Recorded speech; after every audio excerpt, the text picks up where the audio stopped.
Whether you're a chestnut farmer, a food lover, or simply curious about this versatile nut, branching out with United Chestnuts is your guide to a thriving chestnut community. So join us as we explore the many branches of the chestnut tree, uncover the untold stories, and branching out together towards a sustainable future.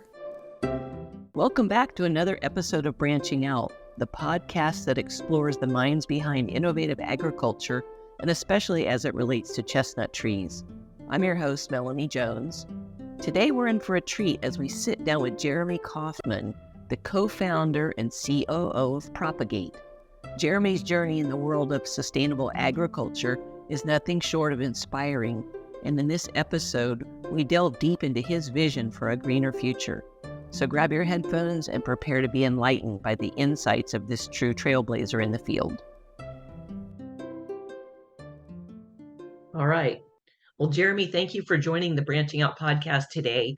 It's an exciting topic we're going to explore, and I think we agree, like the overall topic is growing chestnuts in agroforestry systems. And I think many of the listeners would just like to know, what is agroforestry? How do you kind of succinctly describe what that is? Yeah, it's a great question. Well, there's a lot of definitions all around the world, and there's a lot of people who have different opinions about what the definition should be. So that's everything from just having useful trees on farms to much more technical definitions around being able to grow two crops on one piece of land, and then having the effect of one crop and another being measured in some way. So the USDA really defines this as adding trees or working with trees in forests and bringing in a secondary crop layer. So this would be adding trees to row crops or adding trees to pasture or bringing in things like mushrooms or livestock into woodlands in a rotational fashion. So, we don't really try to get too technical with it. It's pretty straightforward for us. In systems that we plant, we try to integrate as much utilization of that land as possible. At its most simplest, that's hay production inside of rows of trees. At its most complex, that can be multiple different types of trees and shrubs and livestock all in one. So it's a pretty wide array of potential. Usually what we see is the biggest barrier for most folks is just getting the trees in the ground, which is where we really like to focus a lot of the energy. Yeah, would you say that your team has to spend a good deal of time educating? Like is agroforestry a known thing among farmers, or are we innovating here? Yeah, it's a great question. So a lot of the time is spent educating about crops themselves, more so than about necessarily like the practices of agroforestry. The practices of agroforestry are really reserved for like the tail end of the people who are the most advanced that want to do more in the adoption curve. And there's often questions like, how will my equipment go through the trees, and how can I manage the trees, and what will my yield reductions be? And we have a lot of models and science behind sort of how to space trees relative to how much you want to grow in 10 years in the future, whether it be a hay crop or a corn crop. But a lot of the time, it really starts with what tree am I producing, and why am I producing this tree versus another one? Yeah, is it generally that there's existing like hay or whatever it is, and they're putting the trees in, not so much the trees are in, we're going to put in something else on the ground, or is it a mix? So we focus as an organization primarily on planting trees in open acres. Okay. But that is one part of agroforestry. Agroforestry is also sort of thinning trees to allow for grass growth in its understory to allow for things like grazing to occur. So those are still practices that do fall under the agroforestry category. We don't focus on it as much. Gotcha. So is there like well, how do you explain the benefits to the farmers when you're talking to them? Like say, I have some land and you're coming to talk to me. How do you describe the benefits of putting these trees into their existing farms? It's very simple. It starts with the bottom line. How is this going to get you paid, and how is it relative to what you're already doing? And that's where we start. So if someone's growing hay crops or they're growing corn and soy, you look at their corn and soy crop and you say, here's what a chestnut-based system or a timber-based system can do in terms of productivity, can do in terms of operational cost. And you can compare that to their existing operation to showcase the benefits that you get just from a pure revenue and profitability perspective for their farm. That's where we really like to start. And do they have to learn new skills to, managing trees? We know from our orchards is a lot of work. Is it something that they're willing to learn and to kind of get in that business, or does Propagate support that effort somehow? Yeah, so we work with farmers all across the spectrum. So we've worked with passive landowners that don't want to even touch anything themselves, all the way through to the most active farmers that want to learn across the journey of it and be engaged on the development from the ground up. And Yes. so depending on the system that you're implementing, the level of new skills that you need to learn ranges. There are certain things that a row crop grower or a hay producer can do that they're used to. Working ground, seeding ground, pre-prep for planting are all things that they're not necessarily are too foreign for them. But doing things like marking tree rows, marking where the trees go, putting the trees in the ground, putting on tree protection, those are all new skills. And we have both in-house resources as well as subcontracted resources that we work with all across the United States to help bridge the gap and meet the farmer where they're at with what needs to be done on the ground to actually implement. We like to work with farmers as much as possible to help encourage them to take on more and more of that. But it's different levels of comfort. We've had farms that we've worked with where year one, we do everything. And then year two, they do 50% of it.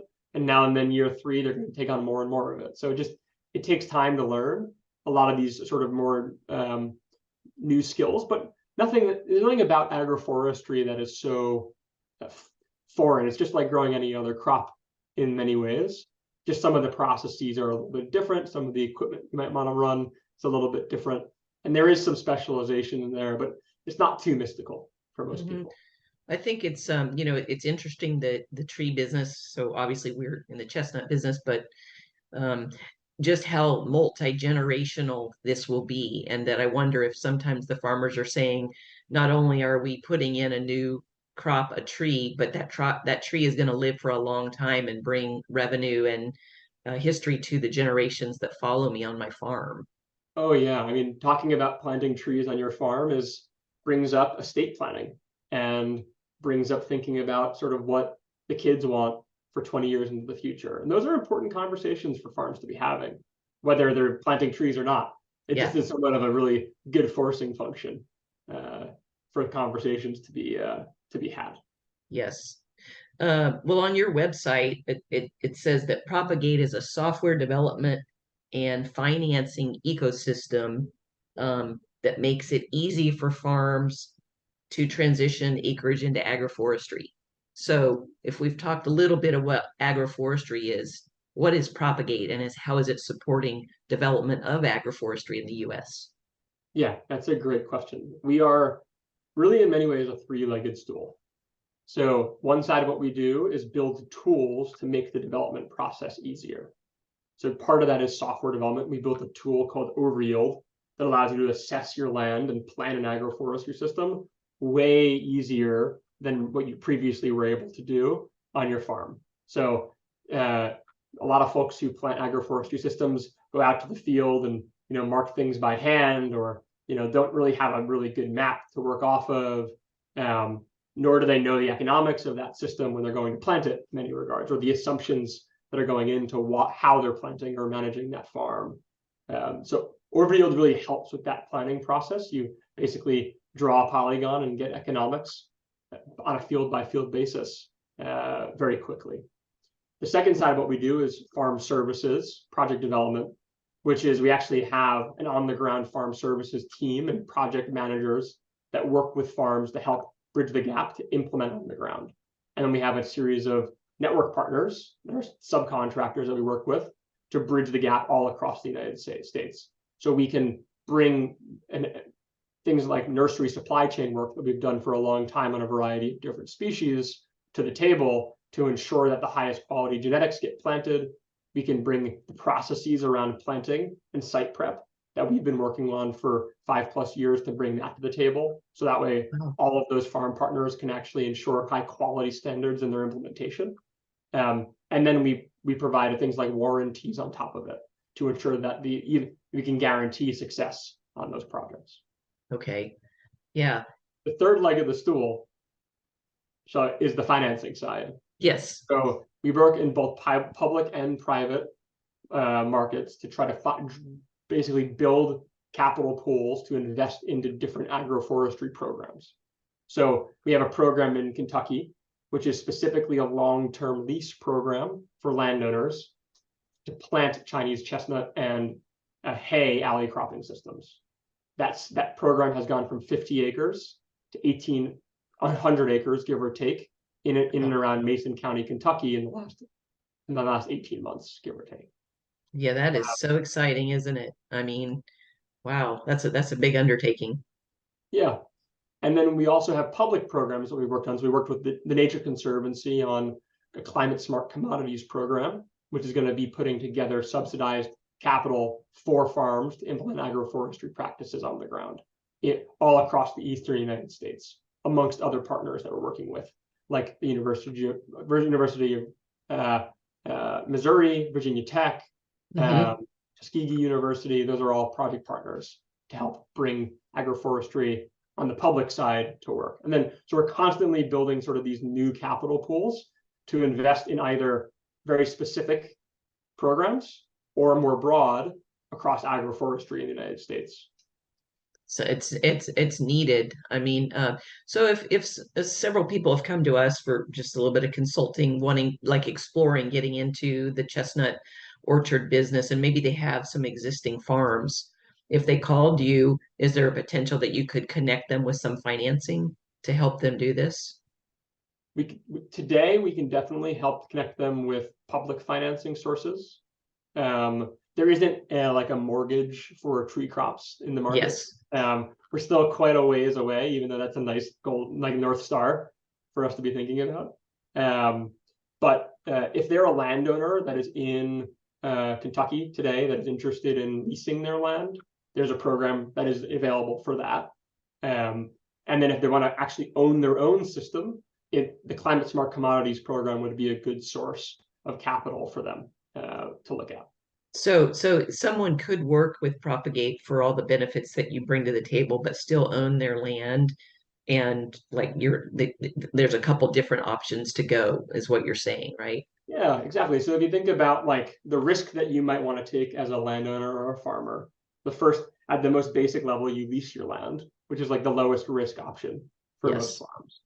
We provide a long-term lease option to plant chestnuts on those lands through Agroforestry Partners, which is a subsidiary of Propagate. Okay. That's the work that we're doing in Kentucky. Yes. And on the other side of that spectrum is them owning their own system and us being able to support them in the installation of that system and providing them with access to public capital through programs that we work on. So those are the two sides of the spectrum in terms of the risk that farms might want to take on.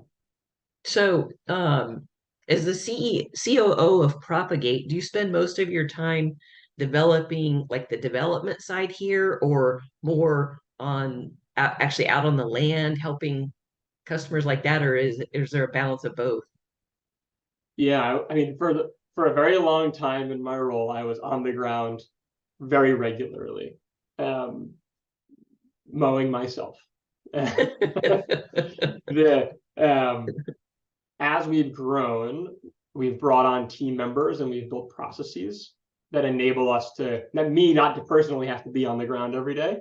I travel to different regions probably about 1 to 2 times per quarter. And then I live close by a region where we have a big presence of farms that we work with.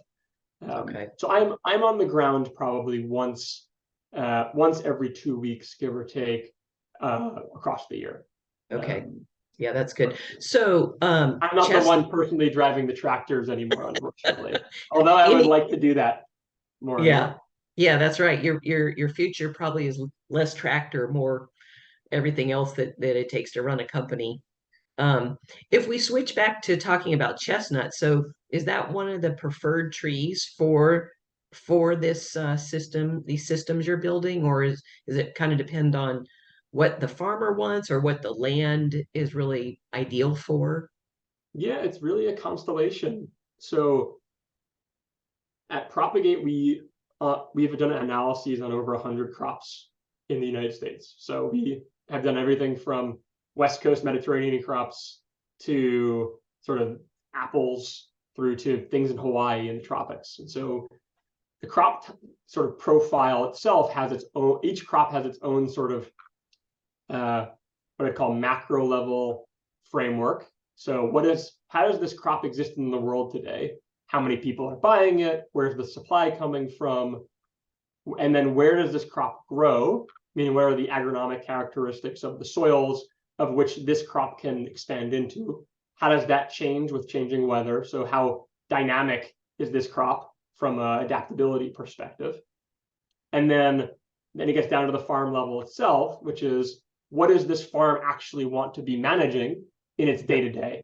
What is the intensity of it? So on one side of that spectrum is fruit, which is very intensive to produce a lot of high quality commodities. And then on the other side is timber, which is not very intensive and very, very low maintenance. Hmm. Chestnuts are right really in the dead center of those two. They really strike a Goldilocks zone for a lot of things. Okay. Um, so the the current supply of chestnuts in the United States is relatively low comparatively to demand, both imports and domestic demand from domestic production. But globally, chestnuts are a very popular commodity, both in Europe and in China.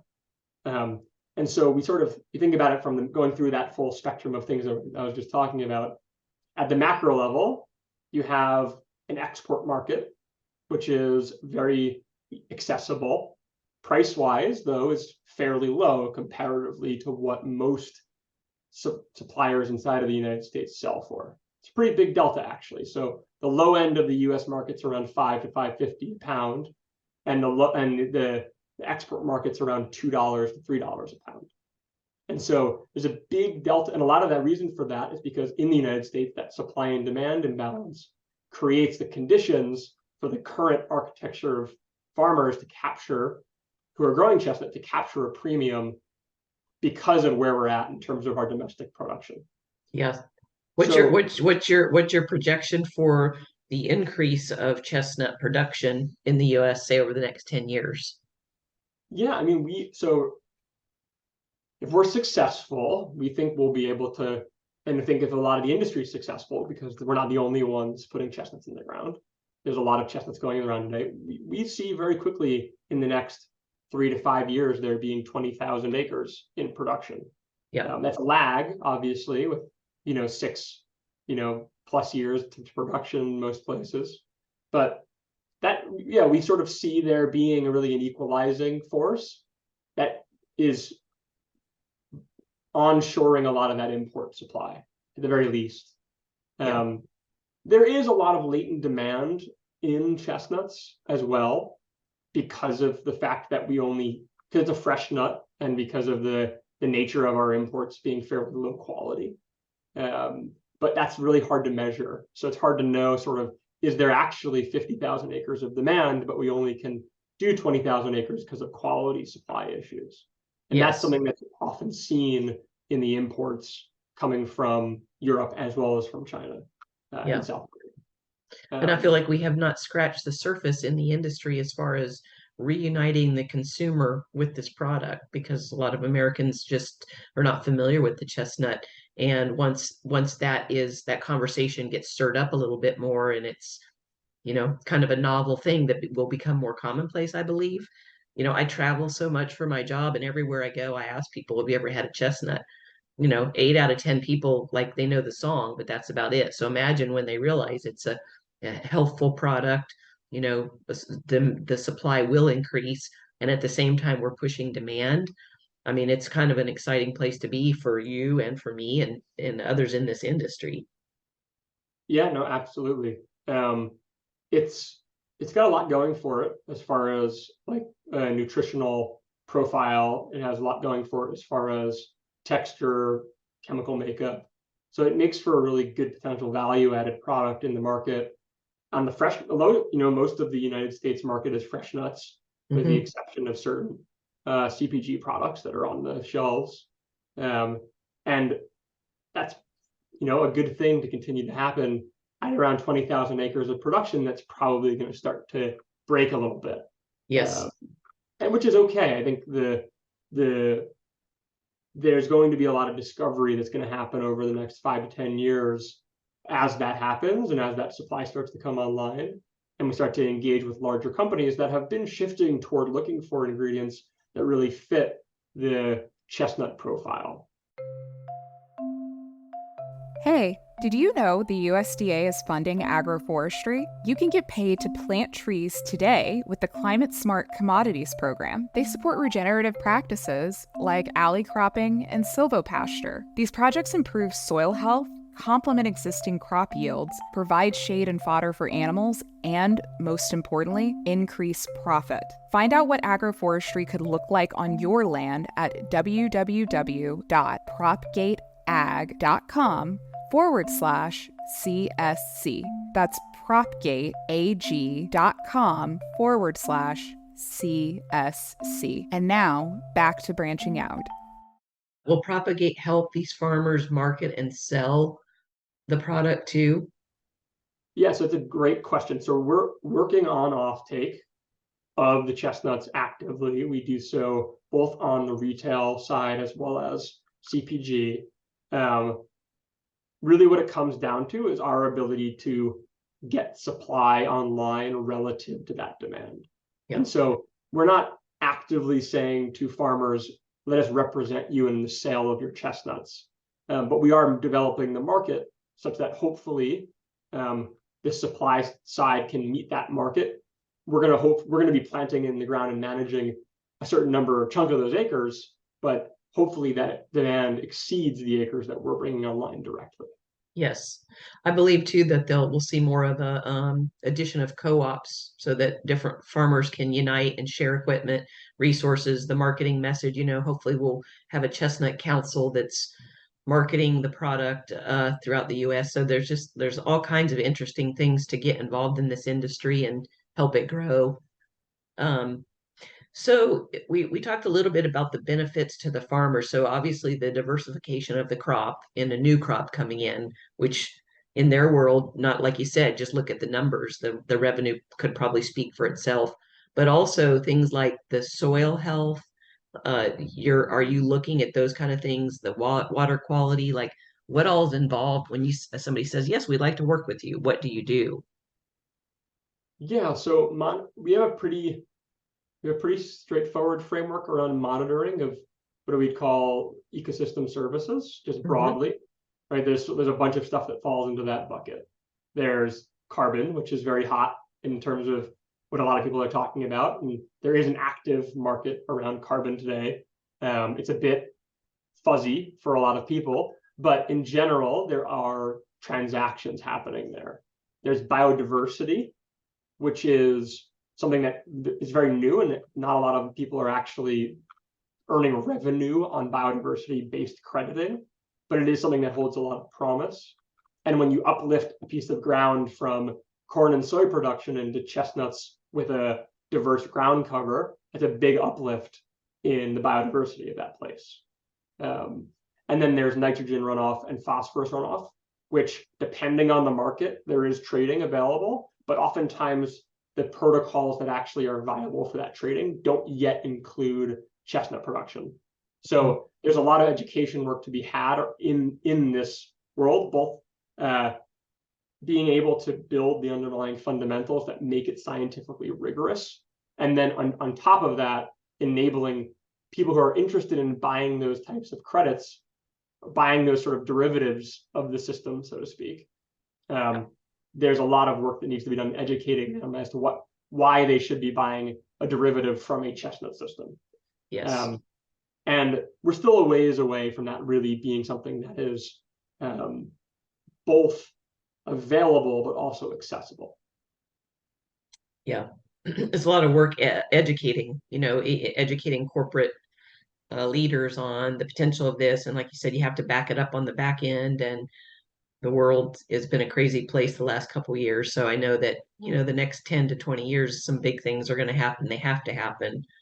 And oftentimes there's a bit of a chicken and egg, right? With most of these things, those buyers, those brands and corporate entities often want you to take on the risk of bringing that to the point where they're ready to buy it.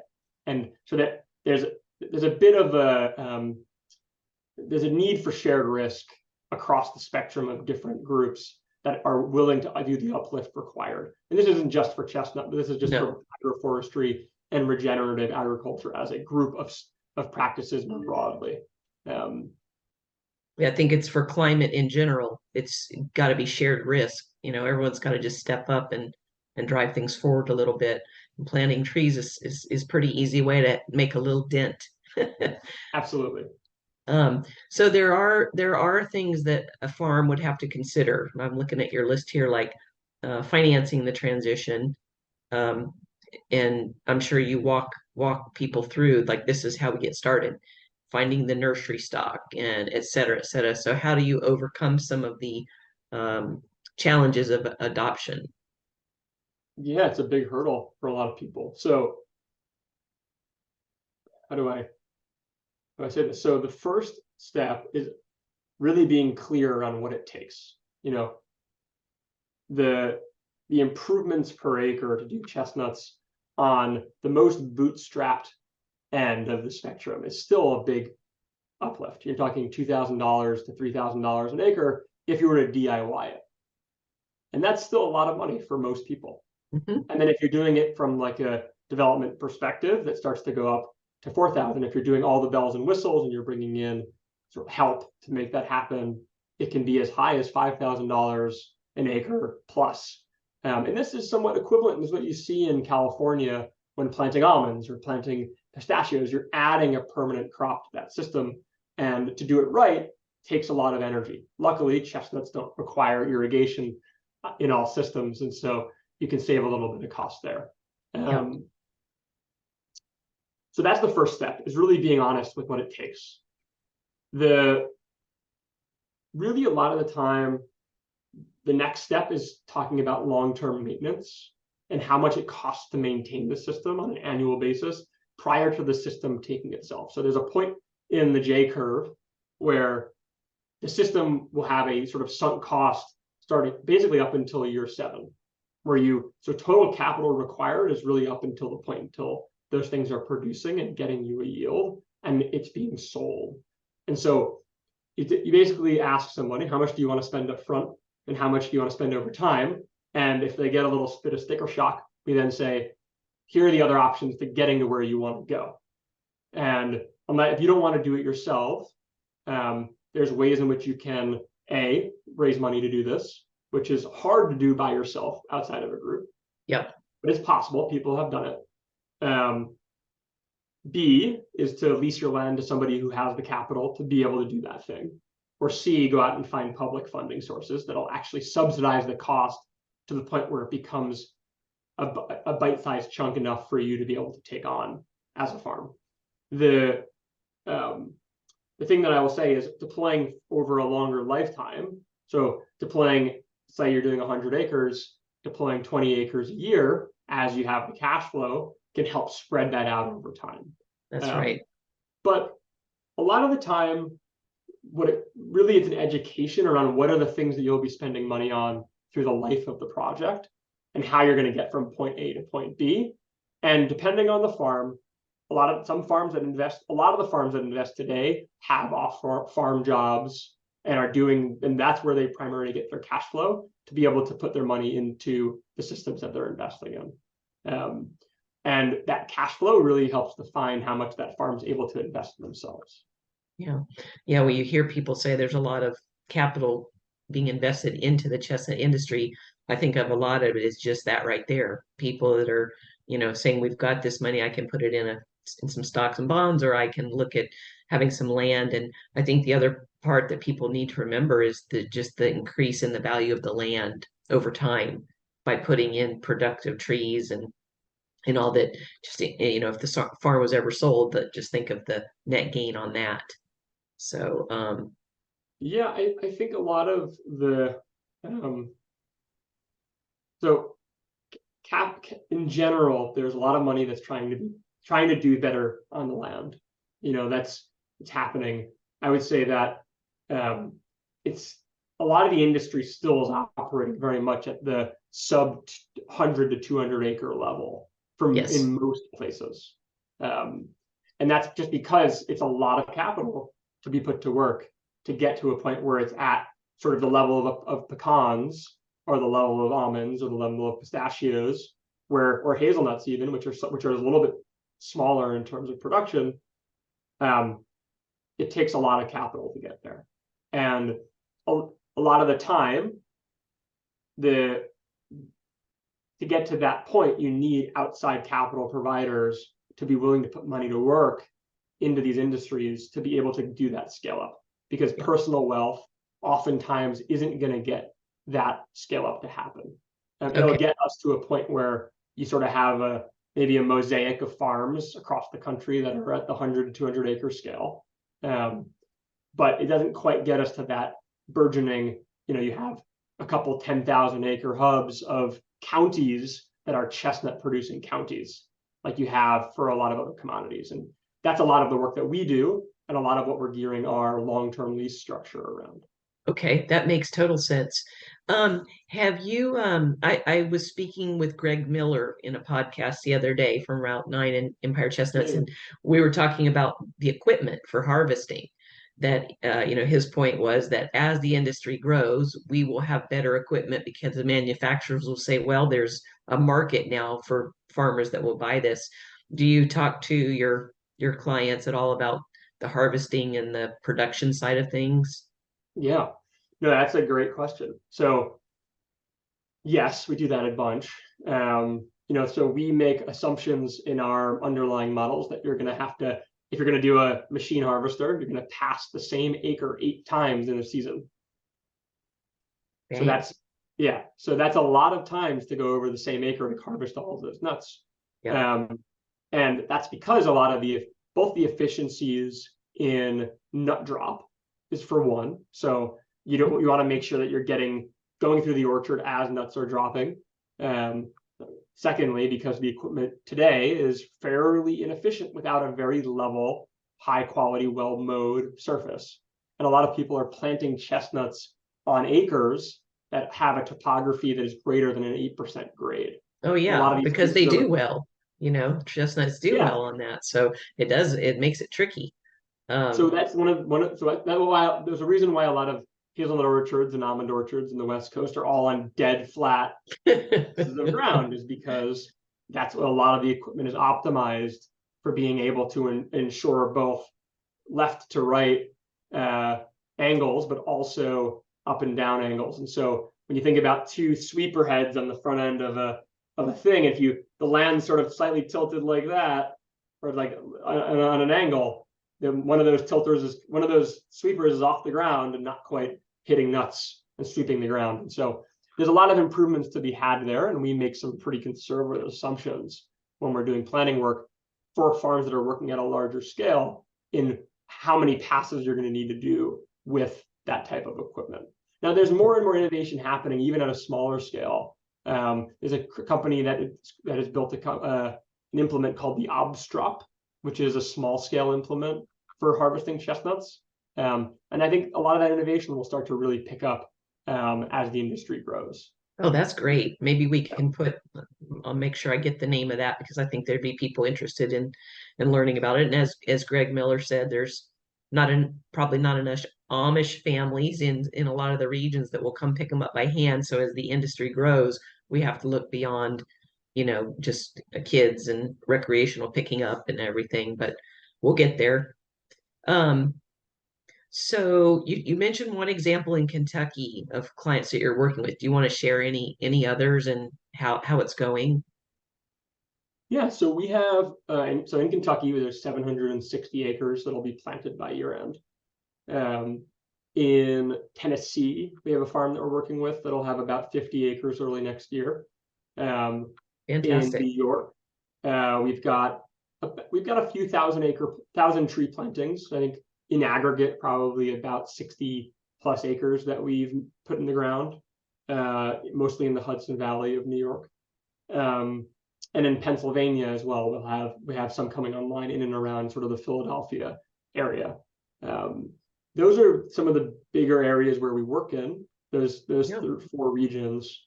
And we're seeing a lot of demand for planting chestnuts. It's our most selected crop across farms for implementation. It's very appealing for a lot of folks. Yeah. It seems so. It's contagious, Yeah, it's there's a lot of people in it that are just, you get together and we're all just like, this is the greatest thing ever. A lot of work, but yeah, absolutely. So I think we directly manage roughly 2,000 acres of ground that is destined for chestnuts. well, congratulations, Jeremy. That's really impressive. And I know the work that's gone in to get you to the point where you can have that kind of relationships with farmers. It's been significant. And you're one of the companies that's changing the world. I mean, it is phenomenal. So bravo. That'll lead me to my last question, which it just is, what's your favorite part of what you do? My favorite part is working with people like Greg Miller. I mean, partially, like, and the beautiful thing about chestnuts, but also the thing about agroforestry is that generally there's a lot of people who have been doing really hard work for many, many, many years to try to bring everything forward. And in many ways, that's at the root of some of the more fun things that we get to do is visiting farms and seeing the lineage of sort of how things were and how far we still have to go, and being able to connect that to individuals who have been pushing things forward. And Absolutely. stories are both in chestnuts, but also in all these other crops that we work with. So that's definitely a big part of it. I have deep gratitude for the work that people like Greg have done for the last 60 years in being able to bring chestnuts from an infancy in the United States to something that is now really starting to scale up. I agree. I agree. There's a lot of unselfish people in this business, and as more individuals join it with different skill sets, it's fun to bring that all together and do something pretty special. Well, I sure appreciate your time today, and I know that the listeners are going to really enjoy this episode. So we will see you next time. Thanks for listening to Branching Out, hosted by United Chestnuts. For information about chestnut trees and chestnuts, visit unitedchestnuts.com. Subscribe to the weekly blog and join the United Chestnuts community Facebook group. Let's grow together.